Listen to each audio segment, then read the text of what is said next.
weltare ɓiɓɓe fulɓe andu diine maɗa fedde heblo sukaɓe africa weltare tv takkusana yoni to Likseyba gorgol to Bele Ndendi to Ganki to Tulde Baali to wuro Djibi Alpha to Seyena wuro Molo Seyena Gababi to Wajjo Bosoyaɓe to Gurjoma to Sinthiane Gurjoma to Dar Salam ko on takkusan juula ha to galle ceerno Amadou Tidiane Alpha Mama Siley Ba to Moderne ha to galle makko Sama Sa Killinkara kayɗi ko on takkusan kaydi juula ha to galle ceerno Aman Nene to kayde ko taari ɗum kala habruji men ɗemgal Pular to leydi Mauritanie laamu leydi Mauritanie sifi sifande hakkude mum e TER woni société d'entretien routier sifande kay ko fati sifande ko fati des programmes contrat ɗin noon jaru mum ne qime ha ɗiɗi piccal 4 milliards taw ko xaalis o goya e limore hesere nde ko fati kay e désensablement e ko fati entretien routier to leydi Sénégal ministre de l'intérieur woni jagogal kalfinangal ko fati e gueɗe nder leydi Sénégal o holliri tigui wonde ma o yuɓɓina ñande nogas jeenayyi ha capantati e goho lewru janvier 2025 e nder nokkuji tati e nder leydi he ma waw yuɓɓine toon ko fati bindirgol wonande kay ɓen yimɓe hebde carte uji mumen d'identité tawi ko Sénégal naɓe cuwano hebde ɗina carte uji to leydi Mali ma jaaha to Kouma toon ko jango seɓɓitiɓe waɗi toon ko famdi kala koninkoɓe ɗiɗo nono commandant de brigade e cukku mum mbasi hen pittali mumen to leydi Burkina Faso laamu leydi Burkina Faso ɓe kolliri tigui wonde ko ñande nogas jeenayyi lewru janvier gonɗen ndu fuɗɗoto tigui circulation ko fate kayitaji woni passeport uji tawi ko passeport uji mabɓe kay catala bittegal état alliance des états du Sahel to leydi Nigéria ko seɓɓitiɓe mbaɗi toon jango mum e koninkoɓe leydi ndi ko famdi kala nogas jeeɗiɗo militaire mbasi hen pittali men to leydi Côte d'Ivoire laamu leydi Côte d'Ivoire ummini e oɗo saaha kala ko haɓade kay ko fate jelogol woni jelari e nder booli Abidjan lamorgo leydi ndi e nder ndin mbadi noon ɓe teɓima 194 yimɓe tawi ko Niger naɓe yelatanoɓe dow booli ko fotɓe artirede leydi men to leydi Soudan ko bombardement waɗi e nder hôpital goto ko famdi kala capanɗe jeegomo e jeeɗiɗo neɗɗo mbasi hen pittali men habruji men jolam jaɓeri ma jaaha to leydi Liban to leydi France to dowlaji tedduɗe Amérique ha to leydi Mexique bisimilla moni ketki hotodirte joni piren pacciren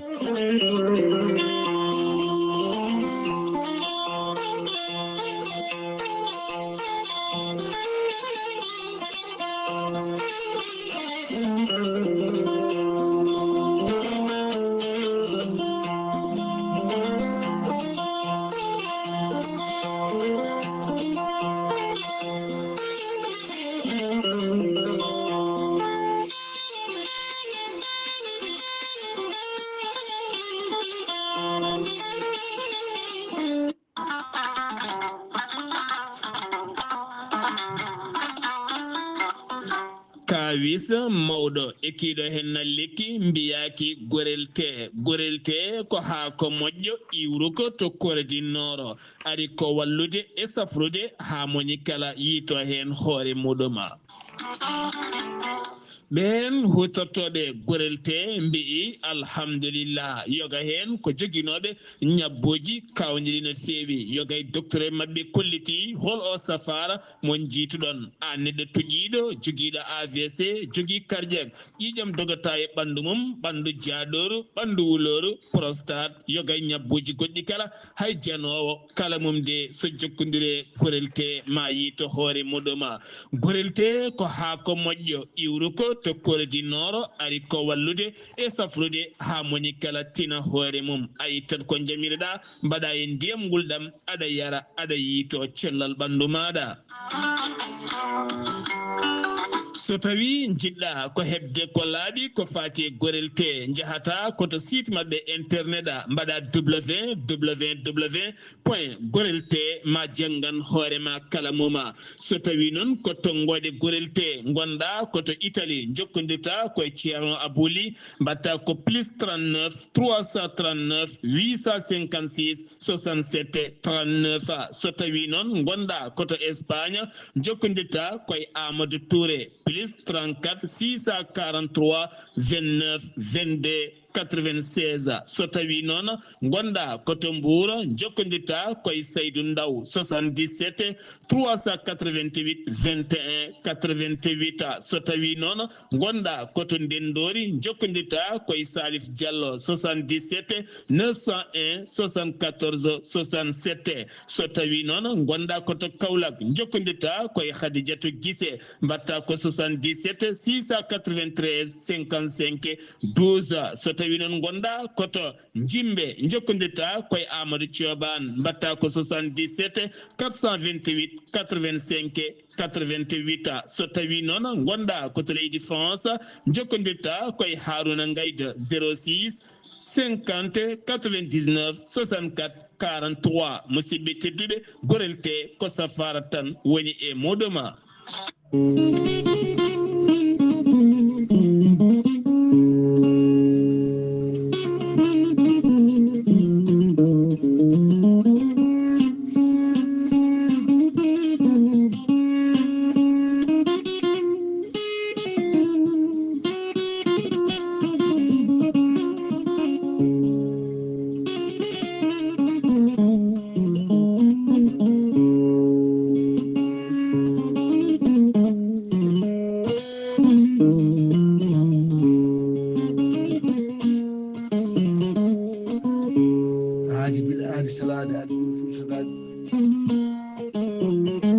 salade aadi ɓuri firtude aadi ceerno Amadou Tidiane Diallo gorko mo melga wuuro jinneji wi ko firtata aadi mo adudire jayde weltare ɓiɓɓe fulɓe andu diine maɗa weltare TV. ceerno Amadou Tidiane Diallo ko gando leɗɗe laaɓaɗo bindi jaadiɗo ɓalawale danwal kala. ceerno Amadou Tidiane Diallo ko gando ɓi gando tawɗo gandal e nder galle bamum gandaɗo e nder melga wuuro jinneji ha e ko taari ɗum kala. ceerno Amadou Tidiane Diallo ne safra rafiji kewɗi ɗi jiida cirol wonduɓe kista fibrom ɗogam sita rewɓe ronkoɓe sowade rewɓe dartoraɓe kala. ceerno Amadou Tidiane Diallo ne yawnan ɓe rewɓe wonduɓe e gorko seydani e rewɓe sattoraɓe dewle kala. ceerno Amadou Tidiane Diallo omo yawnan ɓena wonduɓe koyɗe musoje keeceje musoje ɓalli guloji e ɓalli ƴakkoji kala. ceerno Amadou Tidiane Diallo so tawi oɗon maldana balɗe tati mbiya alhamdoulillahi rabbil alamina no ɓurodirta ɗon. ceerno Amadou Tidiane Diallo ne yawnan ɓen fiɗaɓe ustoraɓe gorago yawɓe yitade koye mumen e jippiɓe leecce kala. e on fanno mo jogui leɗɗe e façon ngaji ɗiɗi hen façon goto wiyete ko meeɗi moosa. meeɗi moosa ko leɗɗe jarateɗe walla leɗɗe muuɗeteɗe a ƴettat ɗum joni joni moosa nofuru e nofuru. fannu goɗɗo o wiyete ko yidde ƴeewa ɗen leɗɗe ko urete awra ɗum joni joni mbiya alhamdoulillahi rabbil alamina. ceerno Amadou Tidiane Diallo yawnan ɓen wonduɓe prostate omo yiiti safara joni hayso prostate ma kay ala ko heddi so wona mbiyeɗa ko ma oppiroɗa. so tawi on jokkodiri joni joni hokkuma leɗɗe prostate ma gasa ha laaɓa ha certa hen ha mbiya mataw meeɗa wondude hen.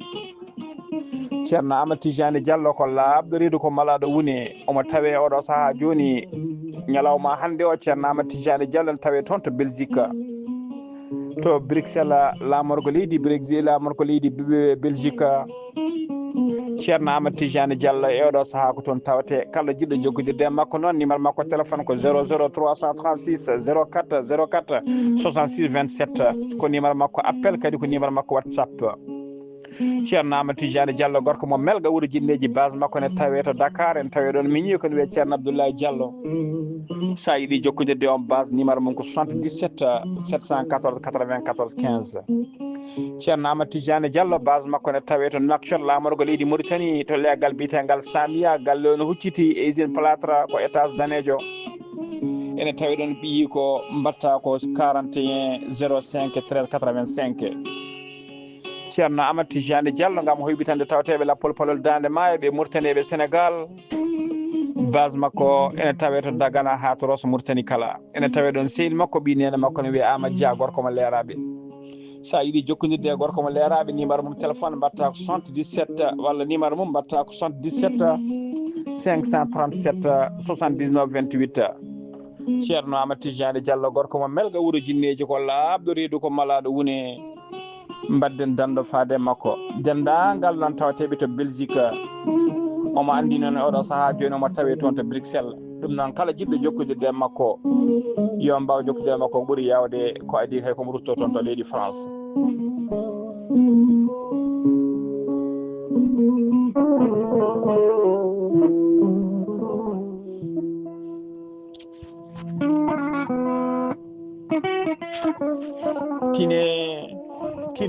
tinne kadi kala tinɓe yo tinno yo laaɓan reedu tintina on mo tinani mande Massa Keita ko gorko pullo hen banggue ko maniganke hen banggue mande Massa Keita ko joom gandal memotogal gandal jaadugal e nunɗal tawi kadi ko gandal jaarugal e fannugaluji cuuɗiɗi e lesɗe leydi dendagal ngaluji tawateɗi e nder less leydi ko wayno jama ko wayno or ko wayno bauxite e ko nandi hen kala wonande dilloɓe on fannu jokkodiri e mande Massa Keita joni mbiya alhamdulillah rabbil alamina mande Massa Keita ko gandaɗo e nder windere he kala ha tengtino e nder dongre Afrique to ɗiɗo ngaluji jiilete ko wayno leydi Côte d'Ivoire ko wayno nder leydi Mali leydi Mauritanie leydi Angola leydi RDC Congo leydi Mozambique leydi Zambie dendagal to ɗiɗo ngaluji jiilete kala mo namdiɗa hen mande Massa Keita ma wiya o hayartu mande Massa Keita mbiɗen ko gorko pullo hen banggue ko maniganke hen banggue oɗo saaha joni omo tawe e nder leydi Mali to wuuro wiyetego Ségou kala jiɗɗo jokkodirde makko mbatta ko 00 223 76 68 45 99 mande Massa Keita ko ɓuuri hawnade e gandal makko tengtinde nunɗal makko on namdata komo avance on namdata ko ɗon hoore kuɗol on kalda ɗo liggono ma ha jiira guite ma ha keeɓa ko jiɗɗa ha ɓerde ma ɓuuɓa gadda ko kalduno ɗon mande Massa Keita ene jaɓa masalaha mande Massa Keita woni ko jaɓata tan ko jamfa mande Massa Keita mbadden dando faade makko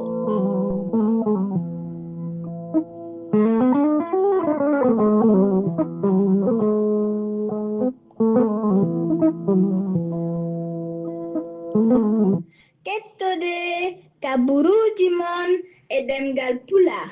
Afrique, Asie, Europe, Amérique, Moyen-Orient, Océanie.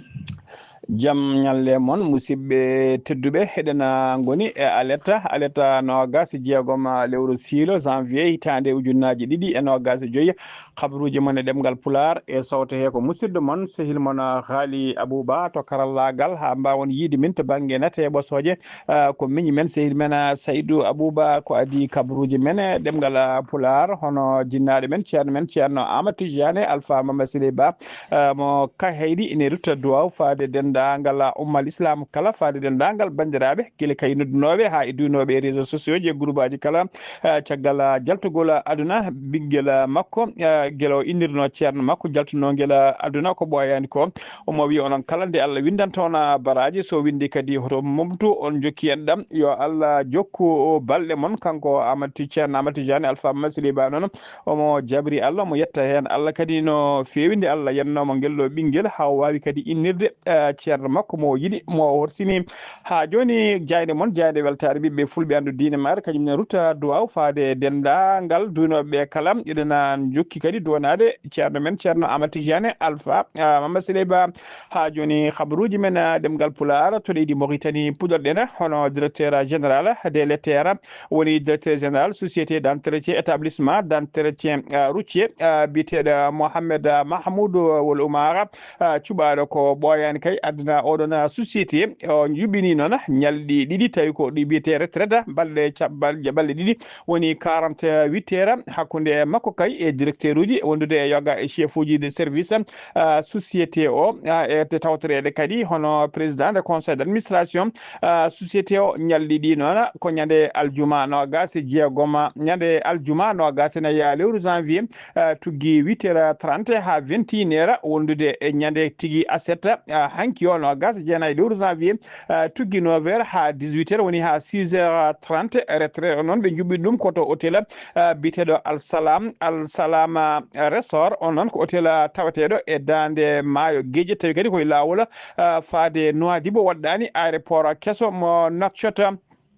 ko ɓeɗon noon woni tigui ɓe huccodiri kanko directeur général e nder ɗeɗon balɗe ɗiɗi ɓen goni noon hono président de conseil d' administration société o wondude e directeur général adjoint société o biteɗo Mohamed Mahmoud Lemrobota wondude directeur de travaux biteɗo Ahmed Nejiba wondude directeur administratif et financier hono Yahya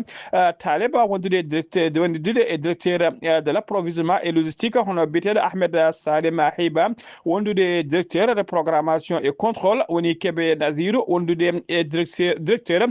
de maintenance et d'entretien biteɗo Mohamed Chifaga wondude assistant directeur général o hono Ghali Abouba wondude contrôleur financier et gestion biteɗo Mohamed Saïd Dia wondude chargé de mission Mohamed Lemina wondude inspecteur de matériel hono Cheikh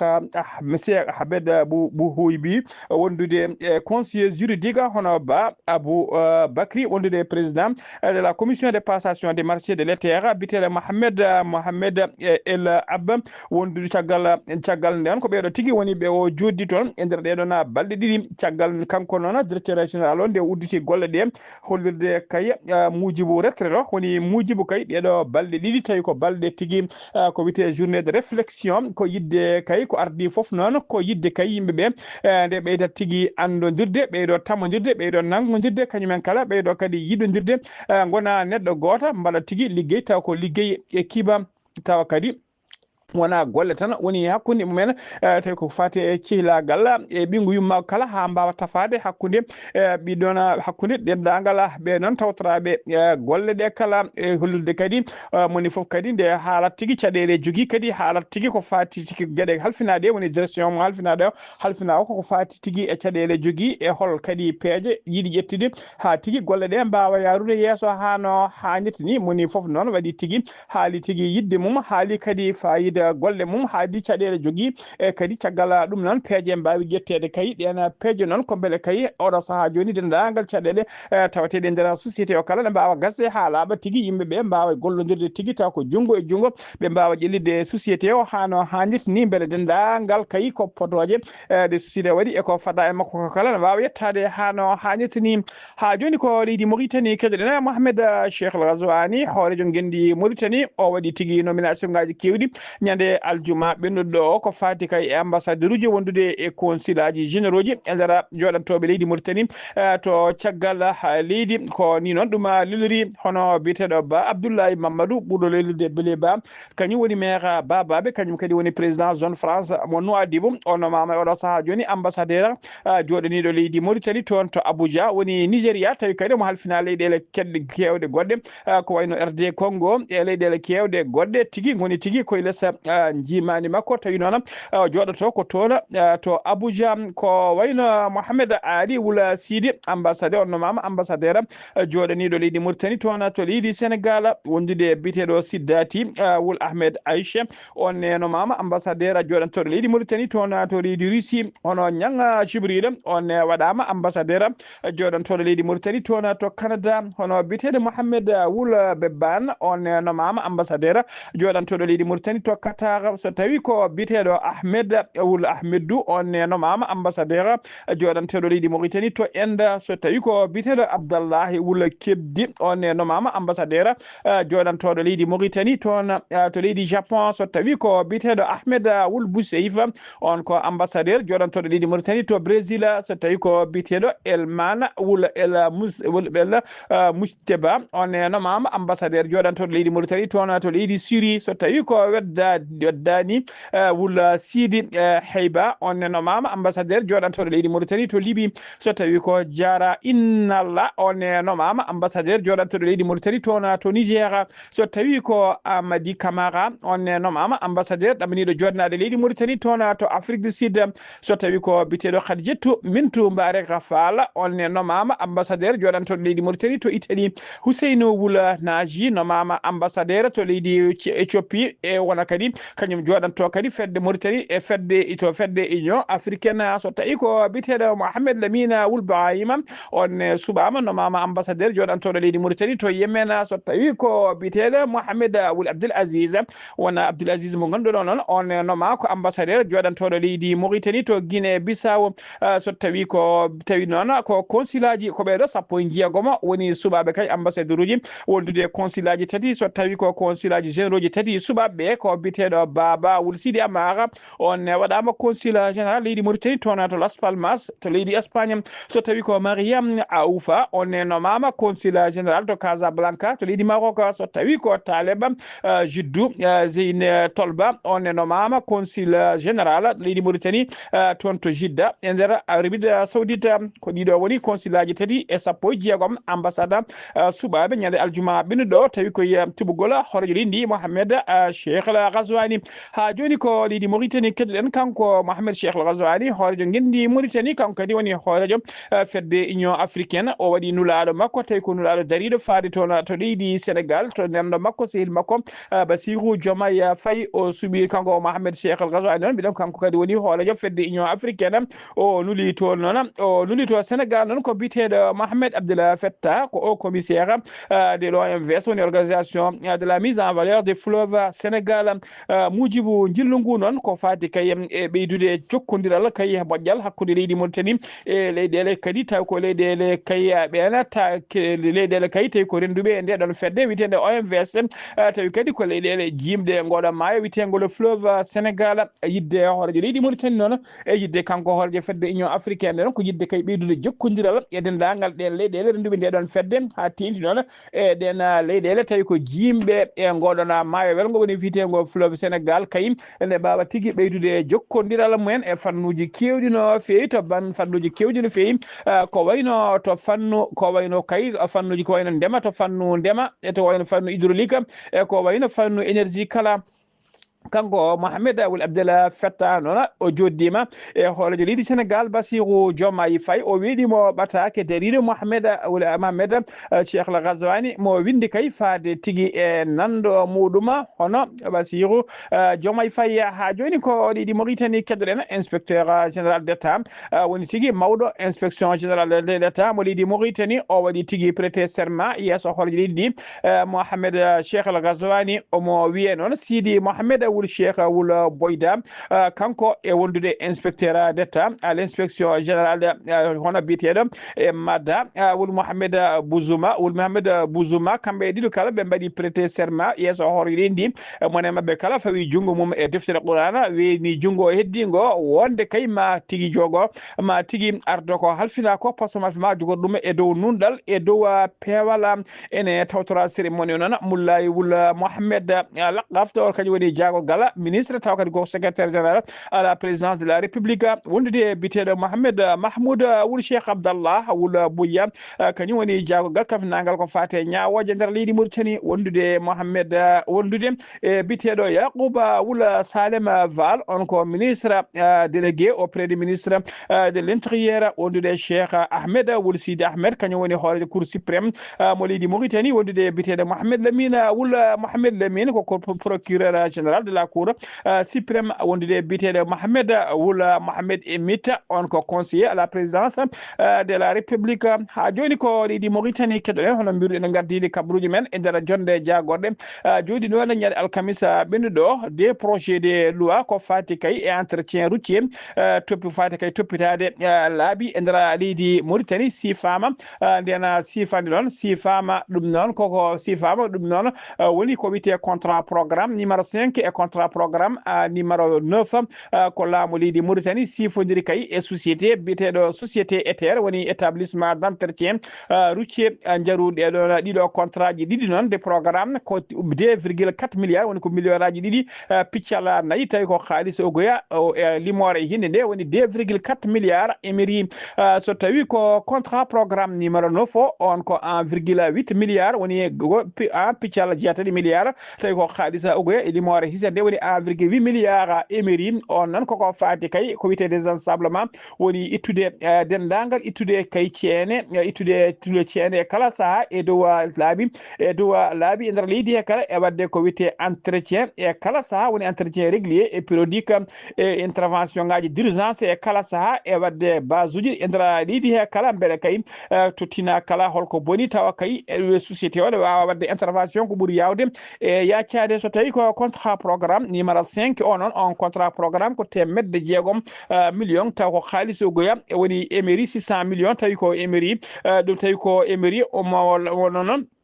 laamu ngu noon tawi fof laamu ngu kañum ko laamu ngu yaltini ko kalis o kala koye jiifaji ko laamu ngu yaltini e jiifaji muɗum on contrat programme noon koko fati kay ko on contrat noon koko fati kay e pittugol laabi e ittugol ceene e dow laabi e kala saha ko fati tigui entretien d'urgence périodique tawi ko régulier ha joni ko leydi Mauritanie keddoɗen joom ngaalu Mauritanie najo woni homme d'affaires mauritanien biteɗo Yacouba Wula Sidia nangonoɗo kay ne soka to Guinée Conakry oppitama ha laaɓi e oɗo saaha joni mo foofa kenal lakkitare on nanguiro noon ko tumede kay ko fati e majjugol walla dirtigol or kewɗo woni jamma or kewɗo tigui tawi ko majjinoɗo toon to Guinée Bissau kanko noon caggal nde woppitade o holliri tigui wadde kanko gueɗe makko kala ne laaɓi ceer o liggorta ko muga dendagal ko liggoto e on fannu kala koye mbadi contrat tawi kadi ko contrat ji ɗi o sifodirta e boñuji kewɗi ko wayno o rokki yeeru ko wayno oɗo boña biteɗo banque centrale mo leydi Guinée Conakry mo wawa gollodade men kala saaha tawi koye dow mbadi peewal o nangono ɗon o woppitama ha laaɓi oɗo saaha joni mo foofa kenal lakkitare habaruji men ɗemgal Pulaar sennumima to leydi Mauritanie koto leydi Sénégal paaɗen ko aleda hande nogas jeegom lewru siilo woni janvier 2025 woni tigui ñalawma mo windere kay teddiniri wonande douane koni koɓe faggudu woni douane leydi ndi journée internationale de douane walla kadi eɓe mbi ɗum JID ko yandina mbadi noon hono brigade de douane mo Ziguinchor yuɓɓini cérémonie kay e mbadi mawlidgol oɗon ñalawma on cérémonie noon ko duppugol woni ko wiyete incinération marchandise uji kewɗi tawi ko contrefaçon eɗi moƴƴani ɗi mbaɗaka barke ɗe ɓe tettuno kay e juuɗe ɓe nunɗani ɗin foof duppama ñalawma hande o ɓe duppi ɗum noon koye gardugol walla yeeso gouverneur diwan mo Ziguinchor hono biteɗo Mor Talla Tina e yeeso procureur de la république e yeeso délégation direction générale de la douane e yeeso yimɓe laamu hewɓe no fewi marchandise uji duppaɗi noon ene tawe hen drogue ene tawe hen kadi médicament ji ɗi moƴƴani wondude e faux billeji woni halisaji banque tawi ko ɗi moƴƴani ha joni ko leydi Sénégal keddoɗen alada hande o yardete café e nder yaldete café attaya kala e nder wuuro Saint-Louis koko ɓuuri ko ɗum kodi ɓuuri wawde sarade oɗo saaha joni ko ɗum woni lowdi e nder groupe aji réseaux sociaux ji kala guila WhatsApp ko nandi hen kala ko woni lowdi mabɓe hande kay ko fati oɗo filmé cariɗo e nder réseaux sociaux ji on filme noon ko hollirde kay gorko goto mo nunɗani ene jooli e nder bis tawi ko bisuji transport dogoji e nder wuuro omo takke suka debbo goto ne sikka noon on suka debbo tokos ko élève e nder ndina mbadi noon omo yiye e nder hen kay omo sorni juuɗe makko e nder comci e less comci on suka debbo omo ɓoƴo ɗum omo tigui waɗa ɗum karis ɗum ɗum gueɗe kamtori no fewi e nder oɗon bis te ko tinani o matani wol gonɗo sara mabɓe ene jogui téléphone ngel mum ene filma ande on gayni filmude noon kañum sari e nder réseaux sociaux ji kala on vidéo noon sarima hande no fewi e nder réseaux sociaux kadi ko kanko mbiɗen woni ko yardete café etta e kala to Saint-Louis yimɓe hewɓe noon kolli hen mette mumen no fewi kay haaɓe koysinno kay oɗo saaha joni gorko o suwata o andede ɓe kolliri tigui mette mabɓe no fewi ɓe namdima nde enquête udditi hen beele kay oɗo gorko ene wawa yitede o rewno lawol e ɗeɗo gueɗe kamtoriɗe no fewi ɗe o waɗete e nder oɗon police police noon walla mbiyana gendarmerie noon heeɓi habaru o udditi hen enquête muɗum ha joni ko ɗiɗi Sénégal keddoɗen to Fadiga ko agent Senelec ko goto e agent ji Senelec woni liggotoɓe courant kañum tigui taw kadi ko agent mo suwano hebde contrat kañum nanggano ene wujja tawa wujjata ko kabluji woni ɓoggi courant ji kayim ɗi ɓoy Senelec tawi ko ɗino ɓoggi noon ko taweteɗi kay hakkude Fadiga faade Kaolack eɓe taaƴa kala saaha ɗina ɓoggi noon eɓe dawa eɓe jeetoya ɗuma omo wiye be o yettete ko Cissé o darima yesso ñawoɓe noon o yeddani kay ko tuma ko yesso ñawoɓe kay o holliri wonde kay jaati wonde kay ɓe gujji ɗiɗon ɓoggi kono noon o holliri tigui o wona goto saabu ko fedde o limti dendagal ɓe o woddinannoɗen gueɗe kala o holliri noon ɓen noon keeɓino fartange dogde ko kanko woni teɓaɗo avocat partie civil noon holliri tigui wonde kay ɗeɗo gueɗe kamtorinde kay dendagal ɗiɗo ɓoggi couraji kay ɗeɓe kuppi ɗeɓe taaƴi kay ɓe jeytoya e kala saaha tawi kadi ko ɓoggi garduɗi ummoriɗi caggal ɗi tawi ummori koto leydi Allemagne jaaro mum ne qime ha temedde 4 millions francs CFA nde fawte mabɓe kay ɓe mbawa yobtude dendagal ɗeɗon koppereje kala ha joni habaruji men ɗemgal Pulaar to leydi Sénégal ha joni keddoɗen jeena ha to Saly accident musɗo waɗi hakkude auto mo hinde Peugeot 307 kañum e moto Jakarta waɗi noon ɗum waɗi koto Saly tolno nokku to ɓe mbiyata arrêt Medchef joom moto Jakarta noon ko ɗon e ɗon hawri e ladial ha joni ko leydi Sénégal keddoɗen hono mbiruɗen gardini kabaruji men jagorgal leydi Sénégal kalfinare ko fate gueɗe nder leydi e jactingol laamu hono Jean Baptiste Tine o holliri tigui aset hanki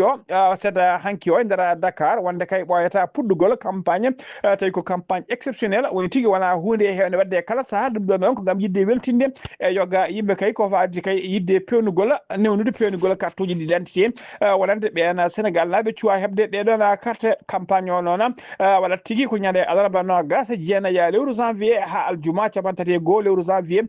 ndu gonɗen ndu e nder nokkuji tati hen nokku goto koto Dakar e nokku goɗɗo koto Thiès nokku tataɓo koto wite Ndam ene tawe tigui e nder région mo Diourbel e nder ɗeɗo balɗe tati noon ɓe holliri kala Sénégal najo mo suwa hebde carte mum d'identité kay nde wawata yaccade arde kay ha wawa winditade heeɓa carte mum d'identité ko ɓuuri yawde e yaccade so tawi koto Dakar binditagol ngol waɗata koto ɓe mbiyata porte des millionnaires mo Dakar so tawi koto Saint-Louis ɗum tawi noon koto so tawi koto noon koto nokku biteɗo Damme tawi nder Diourbel toon koto sous préfecture mabɓe ɗo so tawi koto noon koto Thiès ɗum waɗata koto nokku to ɓe mbiyata place de la France mo Thiès koye mbaɗi noon campagne pitte gayi koye leydi Sénégal laamu kesgu umminta kala saaha yidde kay yo leydi ndi kala yo laaɓa koye ndina mbadi kay gam yidde softinde ɓeɗon sagataɓe kay dartoɓe kala saaha wadde ɗeɗon gueɗe ko ɗum saabi kay oɗo campagne tawi ko exceptionnel ko fate bindigol carte d'identité ji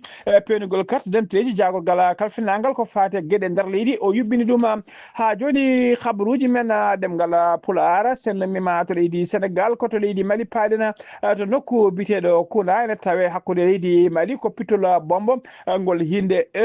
i tufanogol kay e dow lawol kañum tigui fetti ñande aljuma ɓennuɗo waɗi noon yimɓe ɗiɗo wasɓe hen pittali mumen ɗiɗo kala noon ko gendarmeɓe tawa kadi ko brigade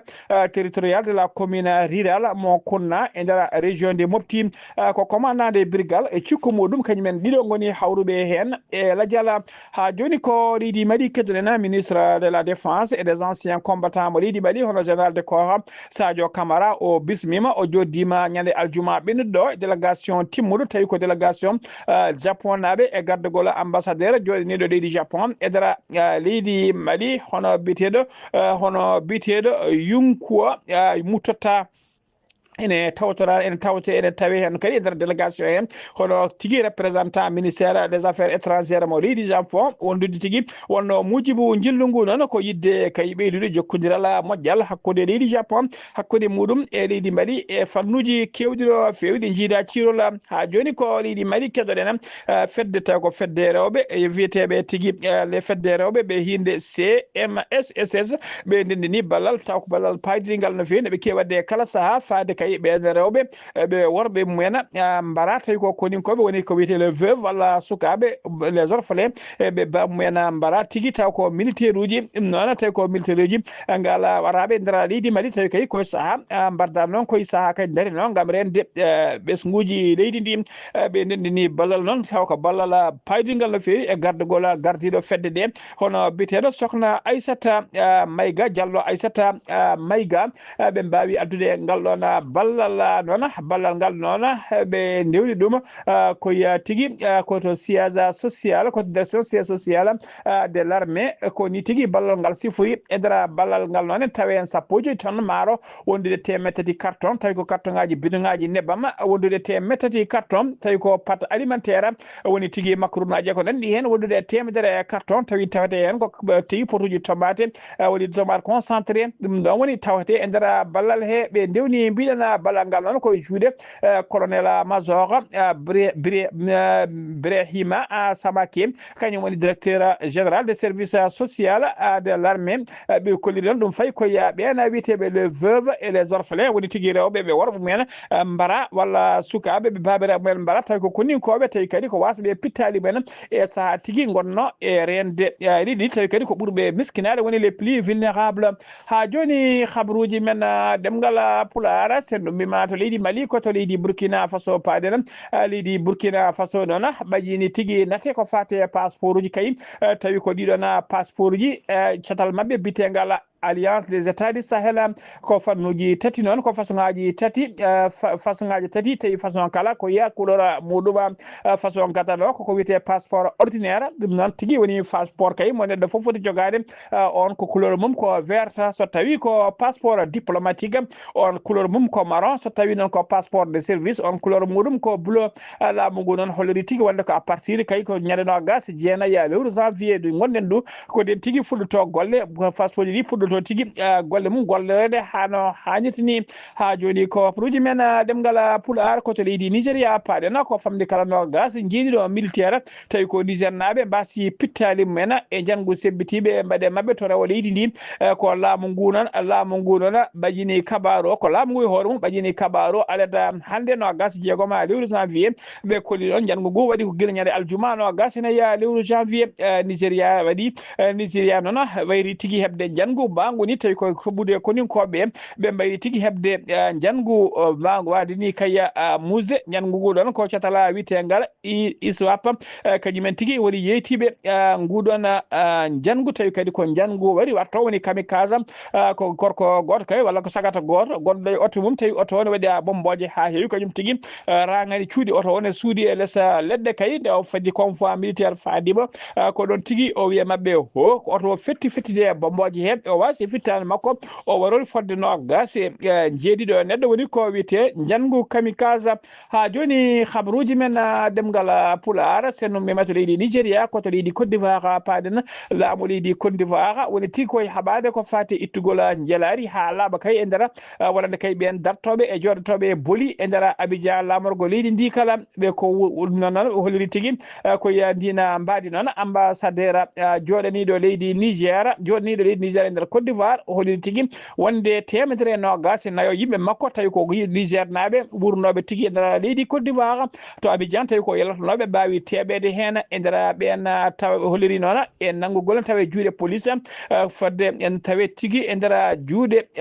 police o holliri noon wonde kay e nder ɓen teɓaɓe 120 nangaɓe hen capanɗe jeeɗiɗo e jeetato ko worɓe 17 ko rewɓe 32 ko sukaɓe tokosɓe ambassadeur o noon yodnani haydara ko fati e ngol ɗon nanggugol saabu kay o holliri haydara hen ala ko laamu leydi Côte d'Ivoire disnodiri e mabɓe o holliri kadi wonde ɓe mbaɗino peeje kala gam jokkodirde kay yimɓe mabɓe nangaɓe kay ƴewde kay so tawi kay ene goni en sécurité so tawi kadi ala hen ɓe cellante ko falɓe hebde safruji mumen kono foof ɓe mbaɗi feere foof laamu walla police mo leydi Côte d'Ivoire koko sali ha yori jaɓani tigui kala ballodira walla coopération holliri tan wonde solution ko goto dendagal ɓen nangaɓe kala ko nawteɓe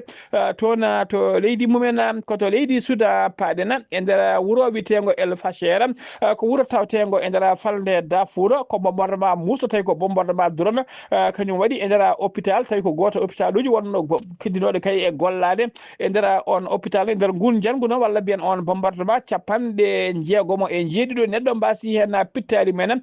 jangu ngu waɗi ko guila ñande aljuma ɓeniɗo koto leydi Tunisie Padena e nder leggal bitegal Lafayette e nder hakkude Tunis lamorgo leydi ndi ko gorko goto kay kañum ƴettino tigui looti pétrole walla essence o koste hoore makko kuɗol almet walla briquette yidde duppude hoore makko nden o waɗi ɗum haw gayni o rangani police ko ɗon police ji noon ayne makko coore makko kuure condi ko hen wasi fittade makko ɗum waɗi ko ñande aljuma no gaseneya lewru janvier ndu gonɗen ndu habruji men ɗemgal pulara habruji men joolama jaɓeri koto leydi Liban Padena to sidda leydi Liban ko koñinkoɓe leydi Israël kañumen tigui joori bom pettalaji kañumen tigui joori kuure mumen e yimɓe tigui Liban naɓe ko famɗi kala yimɓe tato mbasi hen pittali men capantato ɗiɗo waɗɓe kadi mbarmi hen koye saaha noon Liban naɓe kay dognoɓe kay ene jinno artude e nder guure men koninkoɓe leydi Israël kañumen tigui paddiɓe kadi ɓe arde ko ɗon tigui joora mabɓe kuure condi